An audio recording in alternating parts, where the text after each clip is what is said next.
신명기 8장입니다.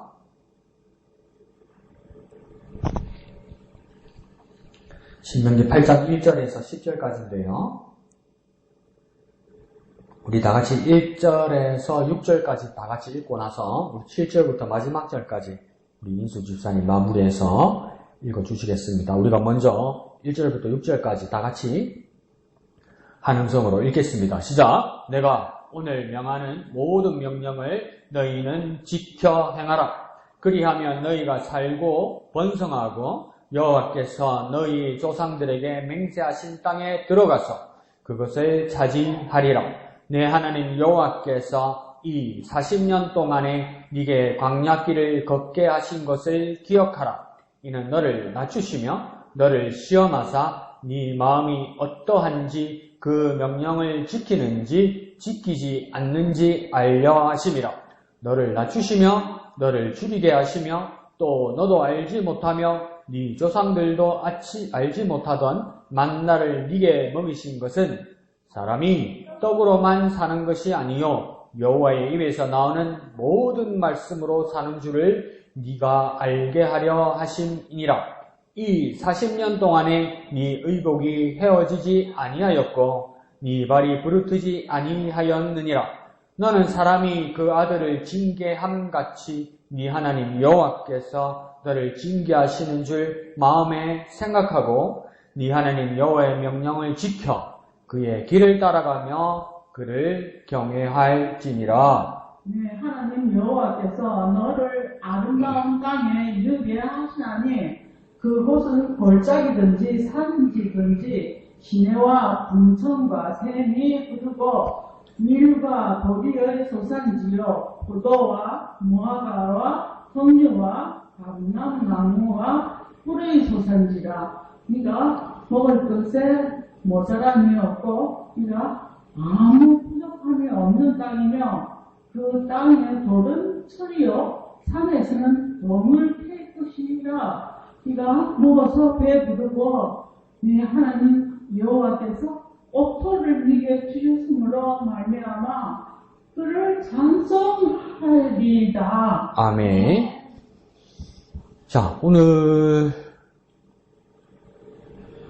내용을 보면 크게는 두 단락으로 나눴을 때 크게 큰 단락에서 첫 번째 1절에서 6절까지의 내용은 뭐냐면 과거의 일입니다. 과거의 일을 지금 이야기하는 거죠. 그러니까 그 세상말로 하면 그게 뭐냐면 역사의식이겠죠. 역사의식이라는 뭐냐면 지금에서 그 과거를 돌아보는데 그걸 뭡니까? 정리하고 교훈을 얻는 것을 역사라고 하는 거죠. 있었던 그대로만 이야기하면 그거는 역사는 아니죠, 사실은. 근데 19세기에 역사학자들 사이에서 가장 신망을 얻었던 학자가 누구냐면 역사학자 랑케입니다. 랑케가 뭐라냐면 있었던 그대로의 과거, 그것을 우리가 오늘날 발견하는 거 그게 역사라 이렇게 이야기했거든요. 근데 그게 나중에 어떤 사람이 나타나면 영국의 E.H. 카라는 사람이 쓴 책 중에 역사란 무엇인가? 그 책에서는 뭐라고 하냐면 과연 있었던 그대로의 과거를 누가 알 수 있냐는 거죠. 있었던 그대로의 과거를 우리가 알 수 있나요? 관점으로 알 수 있는 거예요. 관점으로. 그러니까 똑같은 상황이라도 이 사람은 이렇게 생각하고 저 사람은 저렇게 생각할 수 있고. 그러니까 우리가 배우는 역사책의 역사도 이제 중고등학교도 역사책이 국정교과서가 없죠. 출판사에서 5종 이상의 교과서가 있어서 학교에서 선택하는 거죠. 근데 그 울타리는 있죠. 울타리. 근데 일제강점기의 역사에서도 일본과 대한민국이 생각하는 관점이 다르죠. 근데 그게 너무 차이가 많이 지죠. 그러니까 일본의 입장에서는 개화죠, 개화. 미개한 조선을 개화한다는 거고, 우리 대한민국 입장에서는 강점당했다. 식민지에서 억압당했다, 이거죠. 그러니까 이 관점은 이렇게 다 달라지는 거예요. 근데 그 E.H. 카가 역사란 무엇인가 해서 말한 거냐면 있었던 그대로의 과거를 누구도 가져올 수는 없다. 그렇기 때문에 역사라는 것은 오늘 지금 우리가 있는 과거와 대화하는 것이다. 그러니까 반응하는 것이다. 깨닫는 만큼, 안 그러면 생각하는 만큼 그 관점이 여러 가지가 있게 되는 것이다. 그러니까 지금 오늘 1절에서 6절까지 모세가 그 과거를 이야기하는 것도 뭐냐면 지금 40년이 지난 다음 40년 전을 이야기하는 거예요. 그러면 40년 전에 있었던 그 사건, 그리고 40년 후에 이제 모압 땅에서 가나안 땅을 들여다보면서 이쪽에서 이스라엘 미세대 백성들에게 40년 전에 있었던 일을 지금 이야기하는 거 똑같은 것 같지만 다르단 말이에요. 그러니까 그 1세대가 40년 전에 똑같이 당하고 경험했던 거 있잖아요. 그게 더 생생한 것 같고 40년이 지나서 이제 회고하고 돌아보는 건 덜 생생한 것 같잖아요. 근데 생생하다고 해서 그게 교훈이 되고 뭐 진리가 되는 게 아니란 말입니다. 그러니까 더 쉽게 말하면 막 당했잖아요. 막 하나님 앞에 징계도 당하고 막 만나와 메추라기도 먹고 이랬잖아요. 근데 이제 여기 넘어가면 만나 메추라기도 없어요. 그러니까 만나 메추라기도 먹고 막 생생한 일도 경험하고 막 싸워서 이기기도 하고 하나님 앞에 징계도 받고 이랬잖아요. 그러니까 생생한 게 경험한 이 사람들이 가장 하나님을 많이 경험한 것 같잖아요. 근데 가만히 생각해보세요. 몰라요. 아무것도. 그 당시는 모른다고요. 거의 모른다고요. 거의 모르니까 그러니까 다 죽었어요. 하나님을 경험했는데 다 죽었단 말이에요. 근데 40년 넘어와서 보니까 뭡니까? 더 냉정하게 말할까요? 우리가 성령의 감동으로 성령의 조명하심으로 하나님의 말씀을 이걸 바라보고 이 말씀을 지금 수천 년이 지난 지금 3, 4천 년이 지난 지금 상황에서 우리가 이 말씀을 볼 때 그 광야에서 만나와 메추라기와 불기둥과 구름기둥을 경험한 그 이스라엘 사람 오늘 지금 이 성경 본문을 가지고 읽고 그러나 성령을 의지해서 이 말씀을 보는 우리 누가 더 많이 알까요? 우리가 더 많이 알아요. 여러분. 이러시고죠? 아니요. 모르고 지냈다니까? 모르고 지냈다니까요. 그러다가 40년 후에 모세가 더 알아서 회고한 거라니까요. 근데 우리는 뭡니까? 모세도 뭡니까? 메시아에 대한 하나님이 아들 오실 것에 대한 희미하게 그 그림자를 봤지 실상을 보지 못했단 말이에요. 그러니까 예수님이 많은 선지자들이 보고자 해도 보지 못하였고 듣고자 해도 듣지 못했지만 지금 여기서 보고 듣는 자는 복이 있도다 이렇게 말씀하셨잖아요. 근데 그걸 모두 종합해서 정리하는 것을 이게 우리 앞에 뚝 떨어졌단 말이에요. 이게 얼마나 큰 은혜입니까 이게. 그러니까 우리는 저도 어릴 때는 그렇게 생각했어요. 오늘날 말세가 다가오니까 교회들이 얼마나 타락하고 얼마나 성령의 능력이 없고 이러니까 이게 하나님 앞에서 나중에 예수님께서 내가 마지막 때 내가 다시 올 때 내가 믿음을 보겠느냐 예수님께서 미리 한탄하시는 것처럼 우리는 무엇을 회복해야 될까 이럴 때 뭡니까? 초대교회 오순절 다락방에서 성령이 임하셨던 그때로 회복해야 된다. 초대교회로 회복해야 된다. 초대교회의 능력과 역사심을 회복해야 된다. 취지는 좋아요. 취지는 좋은데 보세요. 그때 오순절날 일어났던 그 사건들을 막 경험했던 사람들 있잖아요. 그 사람들이 교회에 대해서 더 많이 이해할까요? 오늘 우리가 교회에 대해서 더 많이 이해할까요? 우리가 교회에 대해서 더 많이 이해해요. 왜 그런 줄 아세요?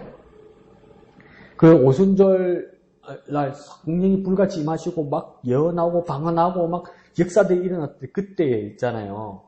그 사도행전에 일어났던 그 기록했을 그 당시에 그 일어났던 그 일 당시에 여러분 신약 성경이 완성도 안 됐단 말이에요. 쓰여지지도 않았단 말이에요. 신약 성경이 복음서가 언제부터 쓰여집니까? 50년 후에 60년 후에 쓰여진단 말이에요. 마가복음이 처음에. 네. 그러면 막 우리가 고린도 교회를 보면 문제도 많았지만 은사도 많았고 그래서 막 정리해주고 이랬잖아요. 그 고린도 교회가 왜 그렇게 은사도 많은데 복잡하고 질서가 안 잡혔을까요? 성경이 안 써있었단 말이에요. 그러니까 뭘 어떻게 해야 될지를 모른단 말이에요. 교회를 어떻게 해야 될지 하나님 어떻게 예배해야 될지 아직 질서가 안 잡혔단 말이에요. 일본말로 각고가 안 잡혔단 말이에요. 왁고가 안 잡혔단 말이에요. 틀이 안 잡혔단 말이에요. 순서가 없단 말이에요. 그러니까 막 너나 나나 자꾸 큰 소리 치고 막 내가 맞다고 이야기한단 말이에요.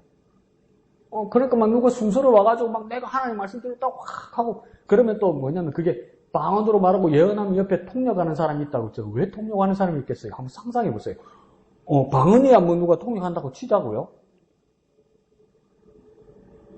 지금 와서 생각하면 무슨 설교 강단에 올라와가지고 왜 방언으로 했을까? 사람이 알아듣게 해야지. 왜 방언으로 했을까? 그러고 통역이 없는 사람이 없으면 왜 못하게 했을까? 그 말을 못하게 했을까? 그만큼 은사가 많이 나타나고 능력이 많이 나타나는 것 같지만 여러분 다시 한번 정신을 차려서 생각해 보세요. 그만큼 부족하다는 거예요, 여러분. 더 쉽게 말하면 뭐냐면 맑기 알아듣게 설교할 만한 제목감들이 없다는 거예요, 여러분.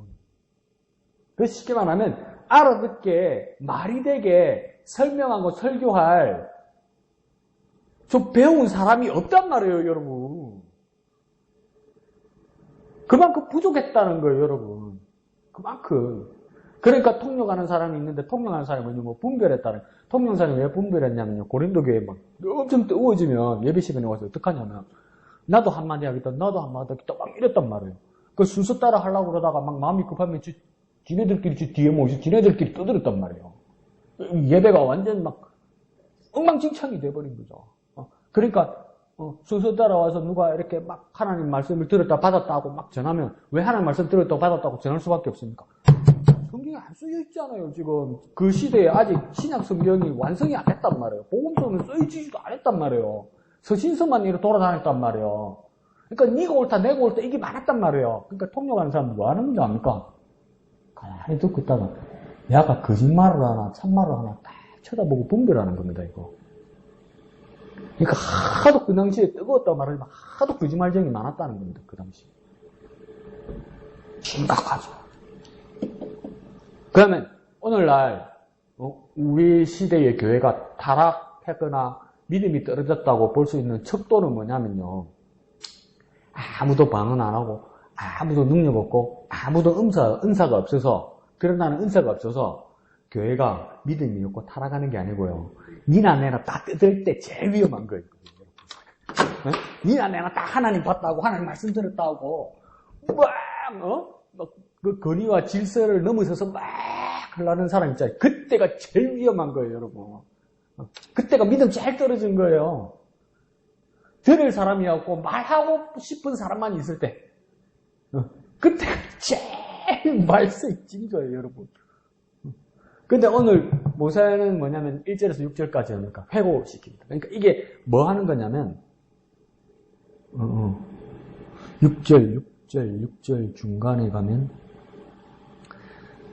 6절 중간 끝부분에 가면 여호와께서 너를 징계하시는 줄 마음에 생각하고 5절 마음에 생각하고 5절 끝에 마음에 생각하고 이러잖아요.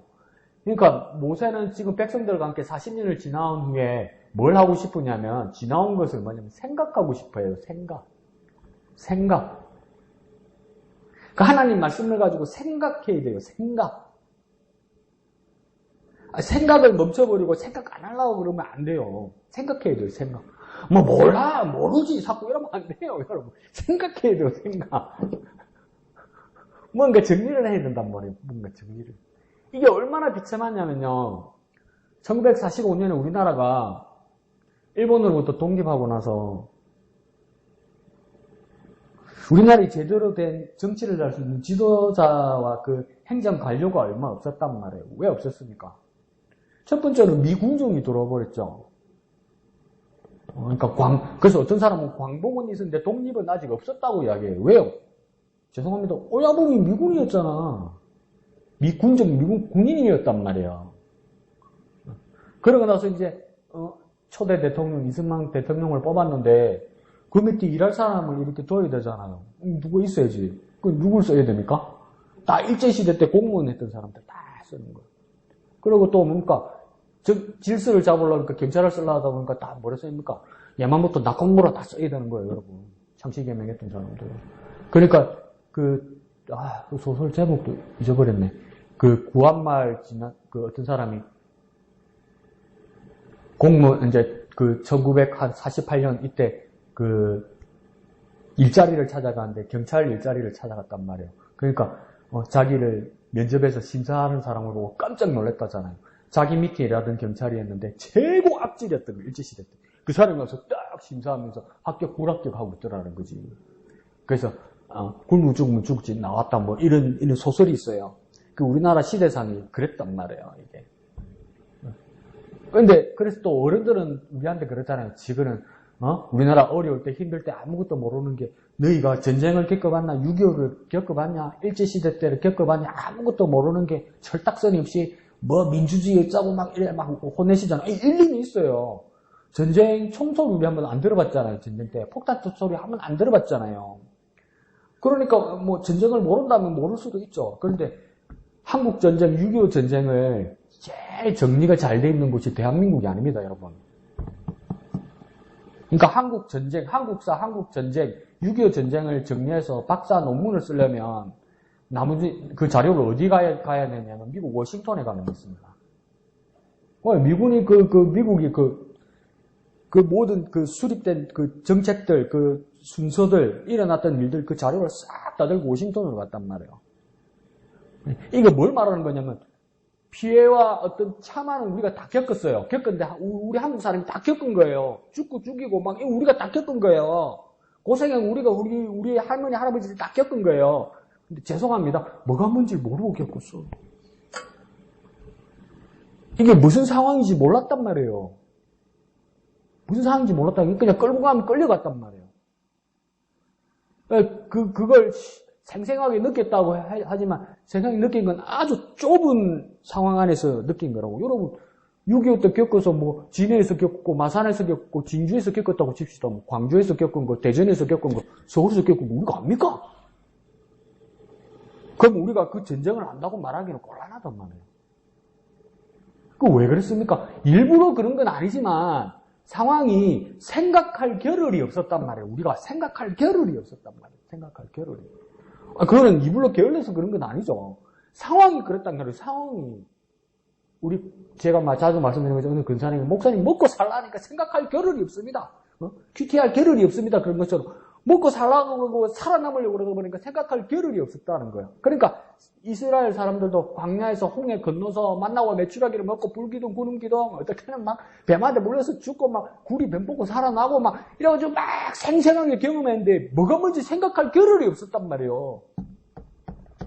그런데 그러니까 모세가 40년 후에 다시 모아놓고 그 40년 전의 사건을 다시 가지고 와서 뭡니까? 다시 한번 반차하고 되새겨서 생각하게 한단 말이에요. 생각해서 정리하고 그래서 하나님의 뜻이 무엇인지를 찾는단 말이에요. 이게 찾는 작업이란 말이에요. 그러니까 우리도 뭡니까? 하나님 말씀 보고 큐티한다는 건 뭡니까? 뭐 할아버지 이름도 모르는데 무슨 이스라엘 사람 이름을 외워야 된다. 그래 생각하지 말고 좀 생각을 해야 되잖아 이제. 옛날 먹고 살고 바쁜 시대가 아니잖아요. 그 생각을 해야지 생각을. 가장 조건이 잘 갖춰진 것이 뭡니까? 가장 틀이 잘 잡혀진 것이 지금 뭡니까? 오늘 우리에게 주신 하나님의 말씀이란 말이에요. 이만큼 기적이고 이만큼 은혜스러운 일이 없습니다, 여러분. 이만큼 기적이 없어요, 우리한테. 맞아요. 우리 할아버지 할머니 이름도 모르는데 남의 나라 혀도 안 들어가는 사람, 동네 할아버지 할머니 이름 외워서 뭐냐면 그러니까 은혜라고요. 그게 우리한테 관계가 생기고 억지로라도 알아야 되고 억지로라도 외워야 되는 그 이름이 된 게 은혜라고요. 왜요? 우리 구원과 우리 생명이 그게 관계되어 있다는 것을 생각하기 위해서 필요한 거란 말이에요. 놀라운 일이죠. 놀라운 일이죠. 그러니까 우리 지금 이 시대가 가장 은혜의 시대입니다. 저도 자꾸 이제 나이가 드니까 옛날에는 이랬는데 그게 꼰대. 지금이 가장 은혜로운 시간. 가장 은혜로울 때 이걸 흘려버리지 말고 이걸 예사로 생각하지 말란 말이에요. 그러니까 어쨌든 간에 매일매일 주시는 말씀에 막 생각하고 메모하고 줄치고 막 그것을 삶으로 막 적용하고 이게 그러니까 정말 우리에게 주신 최상의 환경입니다. 최고의 은혜의 환경입니다. 그러면서 마지막 이제 7절에서 마지막 10절까지는 뭡니까? 아직 일어나지 않은 미래의 일에 대해서 또 말하는 겁니다. 그게 뭡니까? 가나안 땅에 들어가면 이런 일이 있을 것이다. 그런데 이제 이 기점에서 40년 전을 회고를 해서 모세가 다시 생각하게 하고 그것을 잘 정리하게 하고 그 다음 강을 건너기 전에 저 강을 건너서 가나안 땅에 가면 이런 일이 있을 거라고 7절에서 10절까지 이야기하잖아요. 근데 이 말에 권위가 있어요. 우리 같으면 그런 일이 어떻게 있을 수 있냐? 뭐 강물이 있고 뭐 농작물이 있고 막 이런단 말이에요. 근데 구경해본 적이 있어요. 이스라엘 사람들이.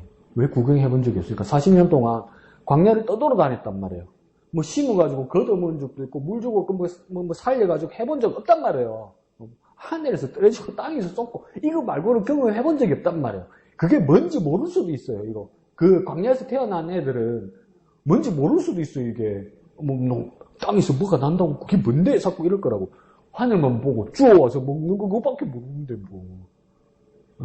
그러면 우리 같으면 모르겠습니다. 저게 무슨 소리고?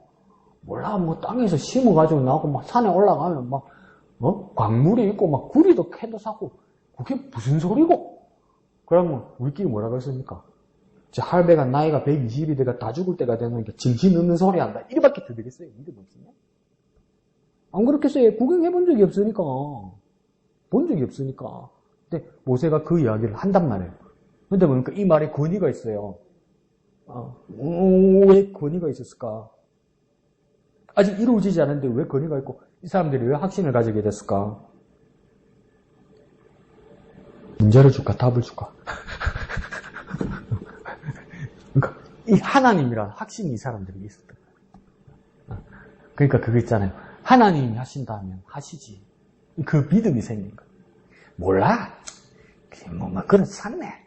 이게 아니고 하나님이란 분이 하신다는 데에 대한 확신이 있었고 모세는 하나님의 말씀을 받아서 전할 수 있는 사람이라는 것을 여전히 믿고 있었던 거예요. 신뢰와 믿음이 있었던 것이죠. 확신이 있었던 거죠. 그러니까 우리의 믿음과 신뢰는 과거를 생각하고 반추하는 것도 있지만 어디로 가는 겁니까? 미래를 향해서 가는 겁니다. 미래.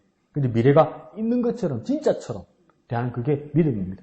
얼마나 바울도 자기의 사람들을 데리고 나중에 이야기를 하다가 바울도 자기가 생각할 때 신기하고 기가 찼던가 봐요. 그래서 바울이 뭐라 하니까 우리에게 부활이 없다면 우리가 지금 이때까지 하는 모든 헌신과 모든 것들이 헛되다고 이야기하잖아요. 그게 거꾸로 말하면 뭐냐면 그거예요. 사람들이 바울이 전하는 복음에 대해서 은혜 받고 그 믿음을 가지게 됐는데 교인들은 눈을 가만히 쳐다보는 거예요. 진짜 부활한다고 믿는단 말이에요? 이러는 거예요. 여러분 진짜 부활한다고 믿어요? 이러는 거예요. 왜? 이러는 거고. 큰일 났네. 만약에 그게 가짜면 큰일 날 일 아니에요, 이게. 시대의 사기사건 아니에요, 이게 시대의 사기사건. 근데 부활이라는 게 과학적으로 불가능하잖아요. 의학적으로 불가능하잖아요. 부활이 가능합니까? 의학적으로, 과학적으로 가능합니까? 죽었는데 다시 산다고 가능합니까? 불가능하잖아요. 근데 믿는다고 이거 뭐에 있는 거예요. 그러니까 속으로 큰일 났는데 이게 싶은가? 근데 바울이 뭐라 합니까? 만약에 우리 삶에서 부활이 없다면 우리가 세상에서 가장 슬픈 자라는 거예요. 왜요? 제일 큰 사기를 당한 사람이니까. 근데 우리가 부활이 있다고 왜 부활이 있다고 생각합니까? 믿음 때문에 그래요. 근데 없는데 진짜 있는 것처럼 지금 아직은 없는데 진짜 확실히 실물이 올 거라고 믿는 게 믿음이란 말이에요. 그러니까 더 확실히 말하면 아리까리하면 그 믿음 아닙니다. 없어도 할 수 없고 있으면 좋고 그 믿음 아닙니다. 그거는 믿음 아닙니다. 아예 마음을 접으세요. 그거 믿음 아닙니다. 내가 믿음 있다고 생각하지 마세요. 내가 묻어가면 되지. 그거 믿음 아닙니다. 믿음 아닙니다. 지금 얘기는 없지만 확실히 오면 좋고 없어도 할 수 없고 이거 믿음 아니에요. 진짜 온다는 것 그걸 믿는 사람이니까 진짜 믿음. 그러니까 부활이라는 건 엄청나게 세상과 내가 갈리는 그 분기점입니다. 분기점. 그렇잖아요. 부활이 있다는 걸 믿는 것과 믿지 않는 것은 세상과 나의 큰 분기점이에요. 부활이라는 것. 왜? 밖에 나가서 누구한테 물어보세요. 누구나 자기 자신이 죽는다는 거 다 믿어요. 세상에 태어났으면 죽는다는 거 다 믿어요. 안 믿는 사람 어디 있어요? 불사신이 어디 있어요? 세상에. 다 믿어요. 나도 동의하고 세상 사람들도 동의해요. 그런데 있잖아요. 저는요. 부활할 거예요. 그럼 뭐? 이럴 거예요. 길을 의심하면 뭐 한다고 네가? 부활할 거예요. 그러니까 또 그 세상 사람들도 의심할 거예요. 부활이 내가 생각하는 부활 그거가 부활이 네가 말하는 부활입니다. 제가 죽지만요 다시 살아날 거예요. 이게 미친놈 아이가 이리밖에 더 되겠어요? 근데 우리는 그 부활을 부끄러워하지 않고 확신 가운데 서 있을 때 세상과 나의 딱 분기점이란 말이에요. 지금 이스라엘 백성도 지금 이 강에서 이걸 건너갈 건데 이 건너갈 사람은 산에서 뭐 캐는 거, 농사지어서 뭐 먹는 거 한 번도 구경해 본 적 없어요. 근데 가면 그게 다 있다고 말하면, 믿음이 없으면 그게 어떻게 확신이 생겨요? 하나님이 있다고 하나님께서 주시는 것이 아니라면 그게 어떻게 믿음이 생겨요? 이 사람들도 그랬단 말이에요. 그럼 우리에게 부활이란 그 분기점에서 이거 확신이 있어야 돼요. 확신. 근데 집에 가서 부활이 뭐더라 자꾸 이러면 심각해진 겁니다. 뭐 내 마음이 구원을 얻고 내 마음이 위로를 얻고 이것만 생각하면 바울이 말대로 헛것입니다. 헛것. 허상입니다. 허상. 내 영혼이 하늘 날아가고 이것만 생각하면 내 정확하게 말씀드릴게요. 내 영혼이 하늘 날아가고 이렇게만 생각하고 있으면 50점 가지고는 천국 못 갑니다. 영혼이 천국 가는 거 아닙니까? 영혼만 천국 간다고 그러면 잘못된 거예요. 그거 아닙니까? 처음부터 다시 공부해야 돼, 그러면. 부활한다면서요. 부활은 뭐가 부활하는 거예요, 여러분? 몸이 부활하는 거예요, 여러분. 영혼이 부활하는 거 아니에요. 죽으면 영혼 그냥 가면 되지. 부활이란 건 몸이 부활하는 거예요. 그냥 몸뚱아리. 이게 부활해서 가는 거예요. 그게 부활이지. 내 영혼은 안 죽는다면서요. 근데 영혼이 부활해야 될 이유가 어디 있어요, 여러분? 영혼은 부활 안 하죠. 영혼은 안 죽는데 뭘 부활을 해요? 그럼 부활은 뭡니까? 몸이 다시 사는 게 부활 아닙니까, 몸이. 처음 들었는데, 난 몰라, 저기. 자, 봅시다. 이양덕 집사님 한번 해볼까요?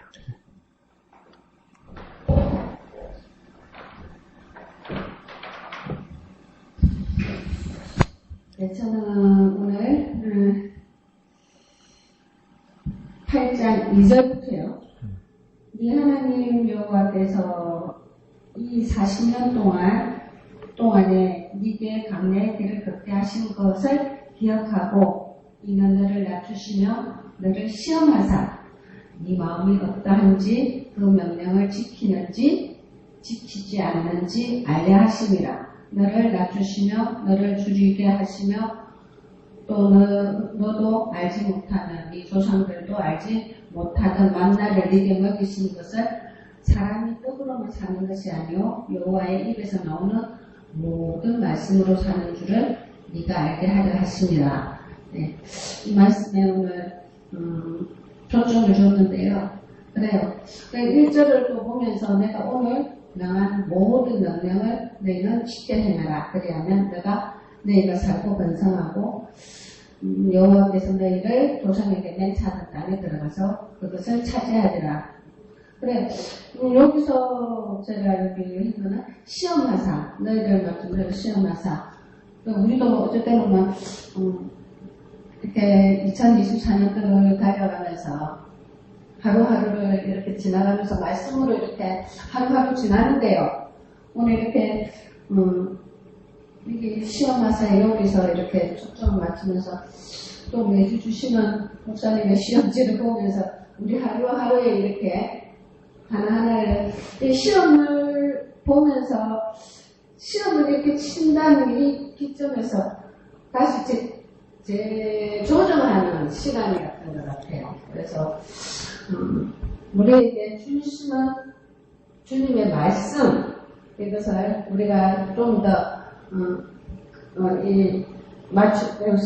하루를 이렇게 나아가기 위해서는 우리가 좀 더 하나님 말씀에 좀 더 순종하고 또 모든 명령을 너희가 지켜 행하고 그리하면서도 우리가 정말 기억하라는 거 이렇게 여기서 조금 초점을 또 맞췄거든요. 시험할 때 우리가 기억해야 우리가 좀 더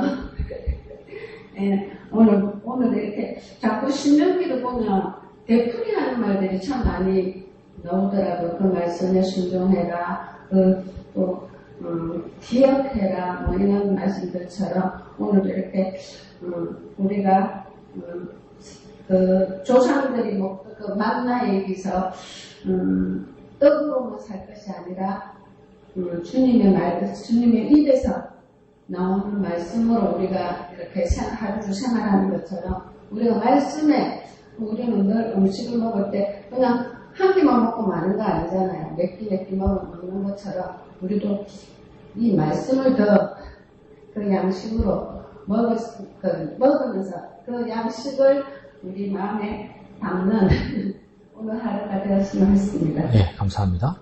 끝까지 크게 키 3개를 한번 잡아볼게요. 집사님 말씀하신 그 시험, 기억, 말씀 이렇게 볼 수 있습니다. 그래서 먼저 시험이라는 관점에서 보면 너를 시험하사 이렇게 말씀하시잖아요. 그죠? 시험은 여기서 시험은 뭐냐면 하나님께서 왜 시험하실까? 무엇을 증명하시고 싶은 것이겠죠. 증명한다면, 집사님 말씀대로 하면 시험을 치르는 자와, 시험을 관장하는 하나님이 같이 보기를 원하는 거예요.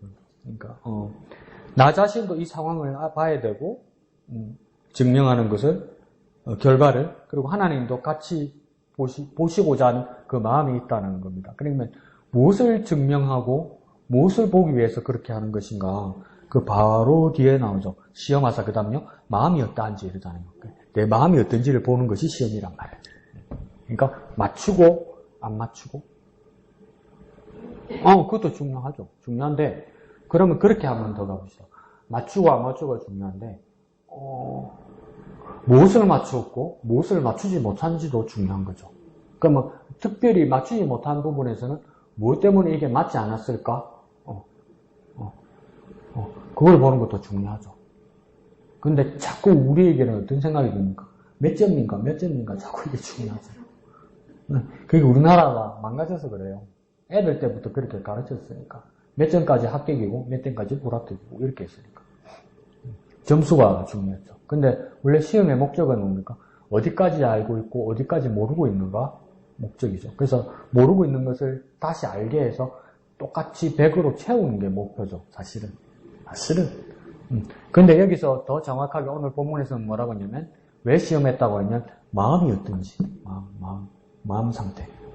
그러니까 하나님 앞에 우리가 시험대에 쓴다 할 때는 내 마음이 어떠한지 그것을 확인하는 겁니다. 근데 그 마음의 상태를 더 구체적으로 뭐라고 이야기하냐면 그 명령을 지키는지 지키지 않는지. 그러니까 내 마음이 하나님의 명령, 하나님 하신 말씀에 대해서 순종하는지 순종하지 않는지 그 결과 뚜껑을 열어보는 일이 뭡니까? 하나님 시험하시는 이유라는 거예요. 뚜껑을 열어서 나도 확인하고 하나님도 알게 되는 거예요. 그러니까 내 마음 상태를 아는 게 시험의 목적이라고요. 내 마음의 상태. 근데 이거 왜 필요한 것 같아요? 내가 내 마음을 잘 몰라요, 여러분. 내가 내 마음을 몰라요. 진짜 몰라요. 그런 게 있지 않습니까? 막 흥분하거나 막 감정이 격하면 내가 생각지도 않는 말을 나오잖아요. 어머! 내가 왜 이런 말을 하지? 이렇게 싶으잖아요. 내 깊숙이 있는 나도 모르는 내 마음의 상태예요. 그렇기 때문에 하나님께서 우리를 시험하셔서 내 마음의 상태를 하나님도 알려하시고 보시고 또 나도 내 마음의 상태를 점검하는 거예요. 그 마음의 상태를 구체적으로 뭐예요? 하나님의 명령, 그 하나님의 말씀을 순종하는지 안 해야 하는지. 그거요. 솔직히 내 자신이 여기 앉아서 말하면 뭐든지 말할 수 있지만 불안하지 않습니까? 은혜로운 하나님 말씀하고 하나님 명령을 우리 아멘 이러잖아요. 근데 아멘이 그 출발이고 답임일 뿐이란 말이에요. 그리고 이제 밖에 나가서 내 삶의 자리에서 그 아멘은 이제 입으로 끝나는 것이 아니라 내 행동으로, 내 순종으로 드러나야 되는데 여기서만 아멘 하면 아직은 미지수란 말이에요. 하나님 명령, 하나님 말씀에서 아멘 했지만 내 삶이, 내 행동이 진짜 밖에 나가서 아멘 하는지 안 하는지 내가 압니까 모릅니까? 내가 몰라요, 나를. 그러니까 시험의 목적은 뭐냐면 밖에 나가서 제대로 되는지 안 되는지 테스트해 보는 거예요, 여러분. 되면 감사한 일인데 못됐게 말하면 다행인데 안 될 수도 있잖아요. 안 된 것에 대해서 뭡니까? 심판이라고 말하기 전에 우리 어떻게 해야 됩니까? 그것을 고칠 수 있으면 되죠. 우리가 말하는 진짜 시험 그대로라면, 테스트 그대로라면 혹여 우리가 입으로 아멘하고 마음은 감동받아서 아멘 했는데 밖에 나가서 안 되더라 이거죠. 그죠? 그러면 이걸 시험지로 치면 틀린 거잖아요. 내가 뭐가 틀렸구나, 무엇이 틀렸구나, 틀린 걸로 끝나는 것이 아니라 우리 뭐 할 수 있는 겁니까? 고칠 수 있잖아요. 내 마음의 상태가 이랬구나. 그러니까 시험은 우리에게 그런 식으로 유익할 수 있는 거죠. 그냥 두 번째는 집사님 뭐냐면 기억이라고 그랬잖아요. 기억. 이 신명기가 기억이란 말이 많이 나올 수밖에 없습니다. 신명기라면은 지금의 관점에서 40년을 돌아보는 거거든요. 그러니까 우리도 하나님 앞에서 우리 자신을 돌아볼 수 있어야 되는 거죠.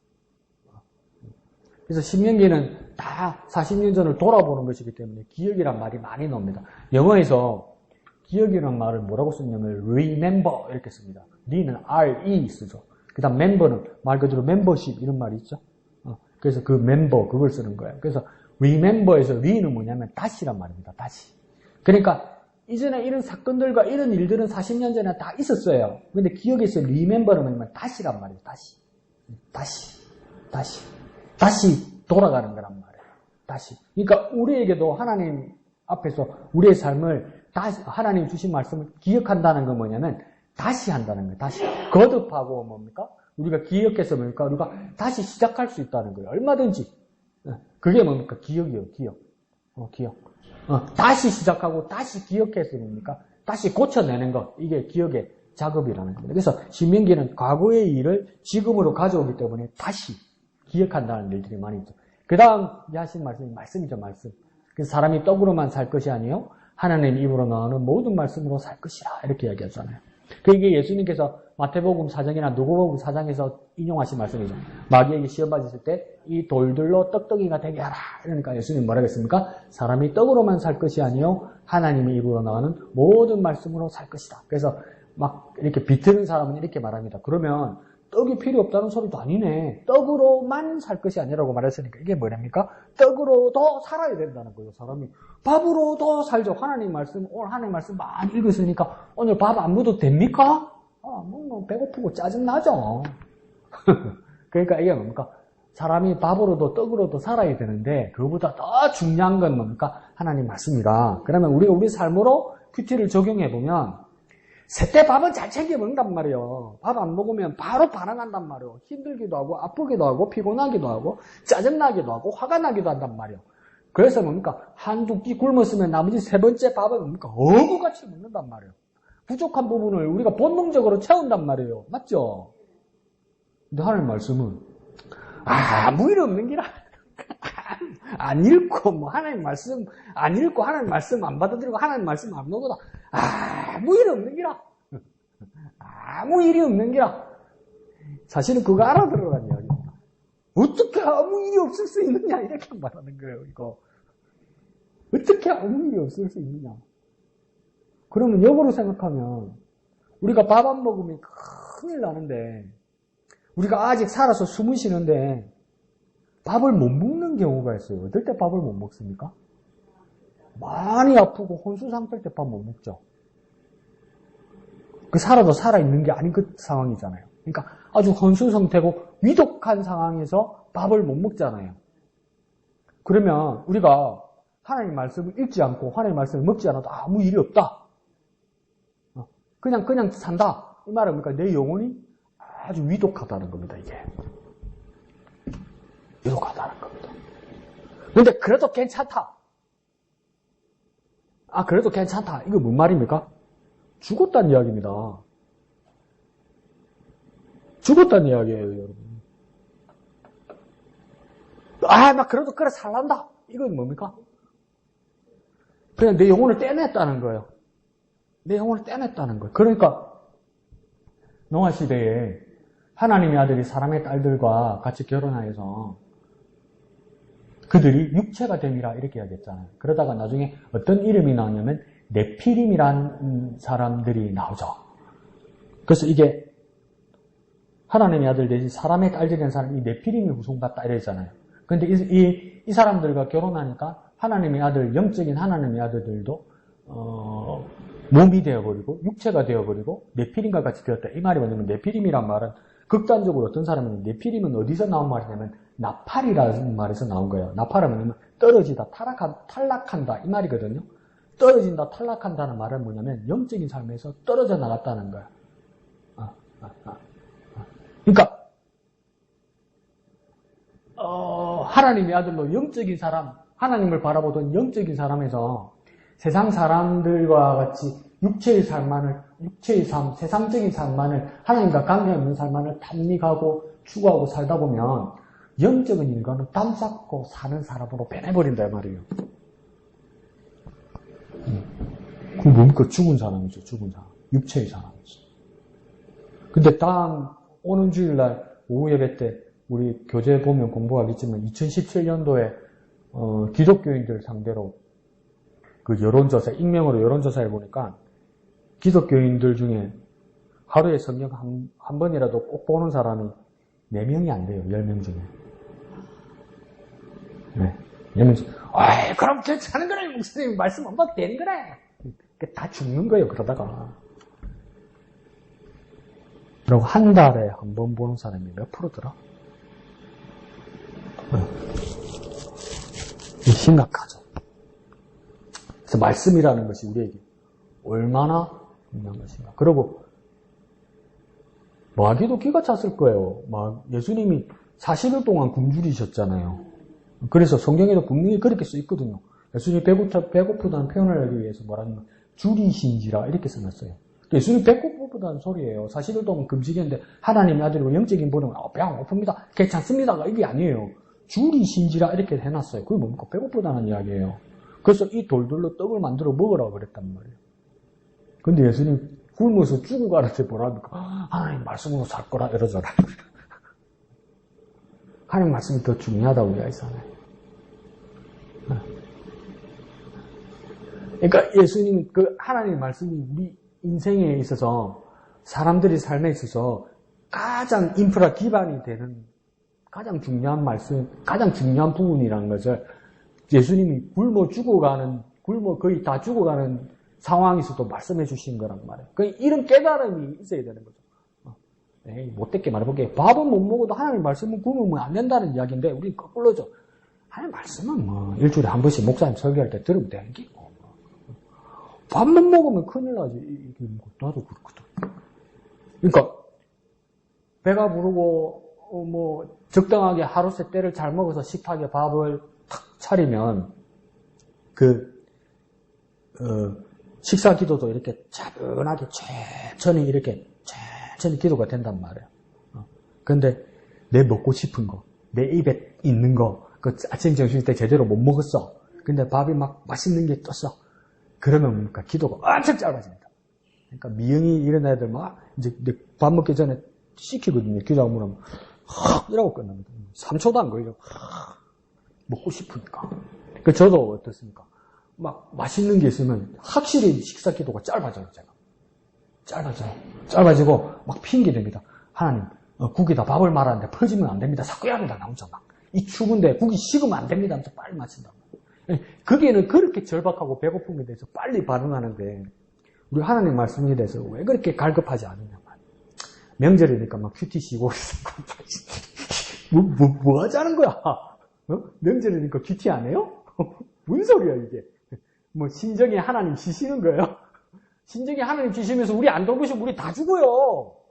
신정에 우리 쉬는 것처럼, 설날 우리 쉬는 것처럼, 추석에 우리 쉬는 것처럼 하나님도 쉬어버리면 우리는 이 세상에 없어요, 여러분. 하나님 쉬시지 않는단 말이에요. 근데 우리는 주시는 하나님 말씀을 어떻게 쉴 생각을 해요? 지금 오늘 억수로 못됐게 말하네요. 그만 말합시다. 그래서 그렇게 하나님 말씀에 대해서 사람이 떡으로만 살 것이 아니요, 하나님 입에 나오는 말씀을 우리가 날마다 묵상하고 그 말씀을 채우는 저와 여러분 되었으면 좋겠습니다. 예, 감사합니다. 예, 목사님. 저는 3절에 보면 방금 이영 목사님도 말씀하신 것처럼 낮추시며라고 하는, 저는 3절에 너를 낮추시며 너를 줄이게 하시며 라고 하는 그 말씀. 광야가 불편하고 힘들었을 거라고 하는 것은 상상을 해요.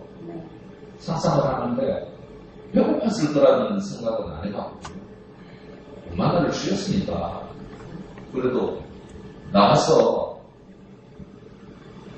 그냥 거두는 그 일만 하면 먹는 거는 그래도 풍족하게 먹었겠다.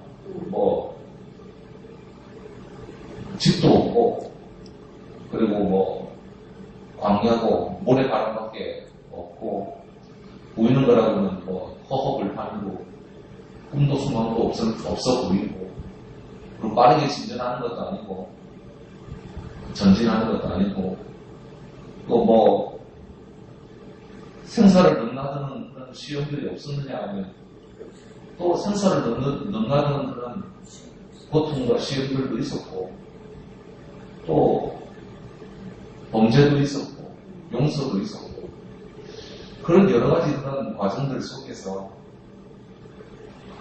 줄이기까지 했다. 이건 조금 광야길에서 조금 더 생각해 봐야 될 것 같아요. 그래, 나를 낮추시고 고생의 길로 간다라고 하는 건 그래 내가 이해를 했는데 출입기까지 했다고 오아시스도 보이지 않았고 그리고 뭐 막막하고 근데 이런 것들을 기억하라는 거죠. 이런 것들을 기억하라고 2절에 그렇게 우리들이 명령하고 말씀하고 있는데 분명한 건 그런 것 같아요. 광야가 우리의 삶의 목적은 아니잖아요. 물론 7절부터 10절까지 나와 있는 풍요와 부요에 대해서 그렇게 말씀하고 계시거든요. 너가 이 땅에 드러난다. 물론 또 11절부터 보게 되어지면 너가 배부를 때 또 하나님을 잊어버릴까 조심하라고 이렇게 걱정하기도 하지만 일단 이 광야길의 그 모든 모습들이 너희에게 주고 싶은 내 마음이다라고 그렇게 말씀하시지는 않는 것 같거든요. 그건 우리의 필요를 아십니다. 그럼에도 불구하고 우리를 이 광야길에서 그렇게 낮추고 줄이게 하신 그런 목적들이 바로 정말 우리가 하나님의 말씀을 지키는지 안 지키는지 알고 싶어하는 그 마음 때문이다 라는 거죠.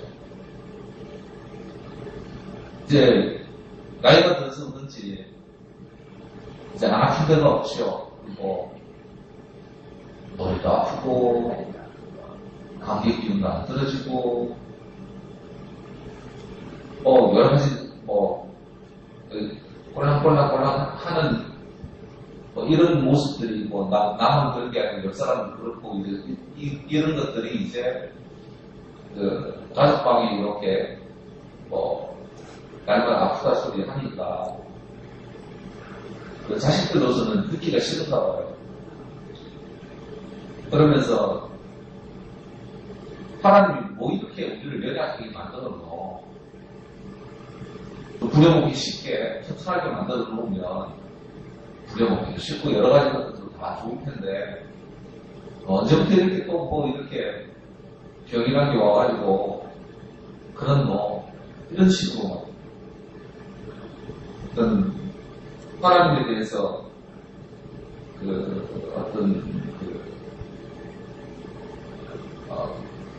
신뢰하지 못하는 그런 얘기들을 하는 분들도 있더라. 맞아요. 광야길에서 우리를 만족하라고 명하신 건 아닌 것 같아요. 여전히 소망은 있고 여전히 풍요와 부요에 대한 것들은 하나님의 약속입니다. 그 과정들 속에서 우리가 여전히 하나님을 바라보는지 바라보지 않는지 여전히 이 정도에서도 내가 여전히 하나님을 의지하고 있다라고 고백할 수 있는지 그런 과정들 속에서 내 믿음들을 잘 지켜나가야 되겠다라고 하는 그런 생각을 했습니다. 예, 감사합니다. 그러니까 목사님 말씀하신 대로 광야에서는 어떤 부분은 그러더라고. 하나님께서 광야에서 40년 동안 이렇게 낮추시기도 하고 줄이기도 하시고 또 어떨 때는 먹이기도 하시고 이런 모습들을 보이는 것 보면 낮아지기도 하고 줄이고 굽는다는 것은 뭐냐면 광야 그대로 액면 그대로 말하는 거죠. 광야에는 아무것도 없다. 아무것도 없다. 그러니까 하나님 광야 가자 할 때 그때부터 야 고생길이다 이렇게 생각할 수 있는 거죠. 근데 어떤 사람에게는 하나님께서 광야를 가자고 부르셨으니까 하나님 따라가시는가 보다. 하나님 같이 가시는가 보다. 그 하나님 가시면 다지. 또 이렇게 생각하는 사람도 있다는 거. 그러니까 광야는 어떻게 보면 아무것도 없는 것이고, 그러니까 낮아지고 막 줄이는 것이고, 또 광야는 뭐 하나님께서 먹이시니까 하나님이 손길 있구나, 하나님이 함께하구나. 그러면 하나님이 함께하면 다 있는 것이다. 그렇게 생각할 수 있다는 겁니다. 그런데 그러면 우리는 비겁하게 이제 가운데 딱 서가지고 광야 생활은 뭐냐? 아무것도 없기도 하고 다 있기도 하다 이제 이렇게 비겁하게 말할 수도 있죠. 왜 그렇습니까? 우리가 믿음이 없을 때는 아무것도 없다고 생각할 수도 있어요. 똑같은 자리인데. 근데 똑같은 자리에서 우리에게 믿음이 생기면 하나님께서 함께 하시고 하나님께서 모든 것을 주신다고 또 이렇게 생각하는 거예요. 그러면 다시 말하면 뭐냐면 그 자리나 그 시간은 변함이 없어요. 근데 우리의 형편과 우리의 생각들이 바뀌는 거예요. 바뀌는 거. 그러니까 그 변함이 없는 자리인데 광야라는 그 자리가 그렇더라는 거죠. 근데 또 낮추기도 하고 줄이기도 줄이기도 한다는 거 보니까 그렇죠. 낮추시며 줄이게 하시며 그 밑에 줄에 보면 먹이신다 이러잖아요. 그러니까 낮아진 것도 나이고 굶으면서 줄이는 것도 그러니까 굶는 것도 나이고 먹는 것도 나예요. 근데 이게 전부 다 수동태 피동으로 썼단 말이에요. 그러니까 내가 낮아지고 내가 줄이고 내가 먹는 건데 나를 낮아지게 하는 분이 따로 있고 나를 굶게 하는 환경으로 만드는 분이 따로 있고 내가 먹을 수 있게 하는 분이 따로 있단 말이에요. 그러니까 이 스스로가 아무도 없어요. 그럼 이게 뭐냐면 광야에 아무것도 없고 나 혼자가 아니었다는 거죠. 심지어 나를 낮추게 하시는 분도 하나님이었고 나를 굶주리게 하는 상황이었는데 나를 굶주리게 하는 분도 하나님이고 또한 나를 먹이시는 분도 하나님이라는 거예요. 그러면요. 어떤 열악한 상황에서도 안 그러면 어떤 때 만족한 상황에서도 어떨 때는 외로운 상황에서도 이렇게 하시는 하나님을 발견했어야 한다는 거죠. 근데 아직도 나도 부족하고 성숙하지 못한지 그게 보이나 이게. 배고픈 것만 보이고 자존심 상해서 낮아진 내 자신이 막 한탄스럽고 왜 먹을 것 없나 이러고 뭐 쉽게 말합시다. 광야에서 뭐 줄이는 거 말고 냉장고 팍 내렸는데 그러잖아요. 내 먹을 거 아무것도 없네 이랬을 때 냉장고 꽉 찼는데 지 먹을 거 없다고 입이 대빨 나오잖아요. 이게 줄인다는 뜻이 무엇일까? 이제 하나님 제대로 안 먹이셨을까? 아닌데 한 사람당 하루에 한 호멜씩 먹겠다고 했잖아요. 근데 그게 당나귀가 질만큼이죠 그게? 그럼 줄인다는 뜻이 뭘까요? 굶었다는 뜻이 뭘까요? 어떨 때는 만나를 안 내렸다는 뜻일까요? 아니 만나를 매일 내렸어요. 근데 얘들 왜 굶주린다고 그래요?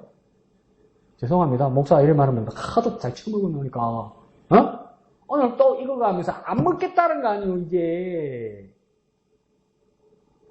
그러니까 엄마가 큰 찜통에다가 사골국 끓여놓고 또 사골국이가 또 설렁탕이가 또 설렁탕이가 또 설렁탕이가 이렇사더란 말이지.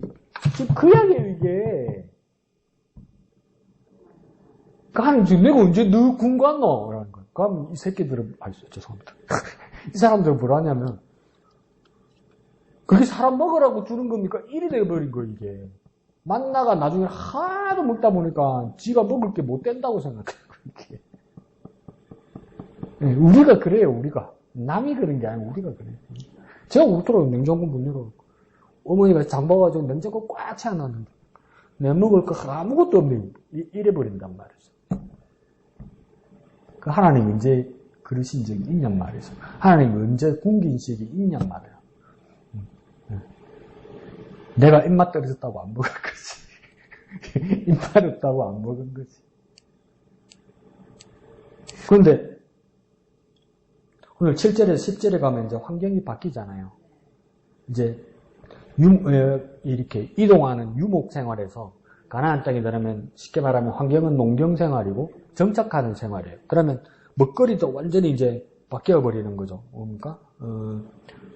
밀, 보리, 포도, 무화과, 석류, 감남, 꿀, 막 이런 것들이 나오고, 지하 자원도 뭡니까? 철, 동, 이런 것들이 나오고, 10절에 뭡니까? 네가 먹어서 배부르게 되고, 옥토를 네가 하나님께서 주시면서 알게 될 거다, 이러잖아요. 그러니까 막 하늘에서 떨어지는 거, 맨날 똑같은 게 대빨 나왔던 애들 있잖아요. 걔들이 이제 가나안 땅 넘어가면 신세계인 거예요, 신세계. 오늘 아침은 밀 묻고, 점심 때는 보리 묻고, 저녁 때는 포도 묻고, 내일 아침에는 무화과 묻고, 그 다음에는 석류 묻고, 그 다음은 감남 묻고, 그 다음 꿀 묻고, 그래서 이 로테이션만 돌려도 메뉴가 다양한 거예요. 예? 그러니까 완전 새로운 세상이 완전 바뀌었다고 생각하고 완전 공급원이 바뀌었다고 생각할 거 아니에요. 근데 여전히 공급자는 누구입니까? 하나님이란 걸 잊지 말란 말이죠, 이게. 그러니까 맨 끝에 뭐라고 되십니까? 여호와께서 옥토를 내게 주셨으므로 말미암아 그를 찬송하라. 그 하나님을 찬송하라고 이야기합니다. 그러니까 변함없이 제공하시고 변함없이 주시는 분이 누구였습니까? 하나님이었어요. 근데 우리는 목사님이 다음 날부터 보면 또 환경이 배불러서 하나님 배신할 거라고 그렇게 그 모습이 이제 나온다고 말씀하셨잖아요. 그러니까 이게 이스라엘 백성들만의 문제가 아니라 우리가 신세계를 만나거나 다른 환경을 만나면 우리가 먹던 것, 우리가 당하던 환경에서 새로운 환경을 만나면 우리가 지금은 광야 같은 삶에서 고생스럽고 어렵고 어떻게 보면 우리가 참고 인내하면서 매일 똑같은 만나가 되려도 우리가 또 정신 차려서 주님 양식 주심을 감사합니다. 오늘도 만나 주셔서 감사합니다. 오늘 또 만나를 주셔서 감사합니다. 만나 또 만나네. 어제거 아니죠? 하는 먹습니다. 내일 또 만나 주실래나? 그래도 감사합니다. 하면서 하늘을 바라보면서 하나님께 감사했단 말이에요. 하나님 주신 거라고. 그런데 새로운 세상에 와서 막 하루는 밀, 그 다음은 보리, 포도, 감남, 무화과, 석류, 신세계가 일어나서 막 먹으니까 하늘에서 주시던 그 하나님을 잊어버린다는 거. 잊어버린다는 거. 이게 빠져버리는 거예요. 더 심하게 말하면 뭐냐면 밀, 보리, 포도, 무화과, 석류, 감남이 하나님이 돼버린 거예요. 그것을 내는 땅이 하나님이 내버린 거예요. 땅이 하나님이 돼버릴 수 있는 거예요. 그 땅이 하나님이 된다면 그 가나안 땅에서 밀, 보리, 포도, 감남을 내는 땅이 하나님이 돼버리면 그 땅에서 내는 그 신이 누구입니까? 가나안에 발가세라란 말이에요. 그러니까 이스라엘 백성이 거기 들어가서 나중에 어떻게 하냐면 우리는 여호와의 백성이라고 하면서 우리가 양을 키우고 광야에서 지낼 때는 하나님께서 만나와 메추라기를 주시고 양들을 지키게 하셨기 때문에 유목민의 하나님, 유목 생활을 적당하게 해주시는 하나님이 여호와 하나님이고 여기는 이제 정착하기 때문에 이 농사를 짓게 하는 신은 발가세라고 믿게 됐단 말이에요. 근데 하나님 뭐랍니까? 모세를 좀 정확하게 말합니다. 하나님께서 주셨다. 어떤 환경에 풍요든 빈곤이든 똑같은 다양하든 그게 관계없이 그것을 주시는 분이 여호와 하나님이라는 것을 잊지 말라. 그러니까 우리의 환경이 변해도 그 환경을 변한 것 때문에 하나님이 변하지 않고 하나님이 부재하거나 하나님이 어디 계시거나 그게 아니라 여전히 여기 계시는 하나님을 발견하는 거예요. 그러니까 먹는 것 때문에 환경 때문에 우리 믿음이나 우리의 믿음의 대상이 바뀌면 안 되고 여전히 하나님이라는 거. 여전히 하나님이라는 거. 여전히 하나님이라는 거. 그게 중요하다는 거죠. 야, 이건 정말 나를 막 다그치는 말씀 같네요. 자꾸 잊어버린단 말이에요. 그러니까 그게 겁나요. 그 유튜브 같은 데서 먹방 이런 거 나오잖아요. 먹는 방송. 그리고 TV에서도 뭐 맛있는 거 먹는 거 많이 먹는 거 이렇게 나오잖아요. 그러면 우리가 그게 막 매혹된단 말이에요. 그 재밌게 보면 좋죠. 근데 막 많이 먹고 매혹된단 말이에요. 그게 막 열광한단 말이에요. 어떨 때는. 그게 뭡니까? 먹거리가 위로가 된 거예요, 여러분. 이 스트레스 받는 사람들에게 먹거리가 위로가 된 거예요. 먹거리가. 우리는 예수님 믿으니까 그냥 먹거리만 하지만 바깥 사람은 붓고 막 먹고 마시고 막 이게 전부 이게 위로가 된 거예요. 그게 더 권력이 커지고 돈이 많아지고 일탈하고 싶으면 이제 마약이 나오는 거예요. 그게 위로가 되는 거예요. 근데 그 위로에서 끝납니까? 그 위로가 하나님 되는 거예요, 여러분. 그 스트레스를 풀고 위로가 되는 거면 그게 하나님 되는 거예요, 여러분. 이거 얼마나 처참합니까? 밥이나 반찬이나 마시는 것이나 피는 것이 진짜 안식이 되고 위로가 되버리면 그게 하나님 된 거예요, 그게. 하나님을 바꿔치겠단 말이에요. 우리가 고난받고 힘들고 신죽거리 먹고 누룽지 끓여 먹을 때는 그래도 주신 하나님께 감사하고 이랬는데 그게 막 흰쌀밥이 되고 고깃밥이 되고 고깃국이 되고 이러면서 뭡니까? 고깃국이 쌀밥이 하나님 돼버린 거란 말이에요.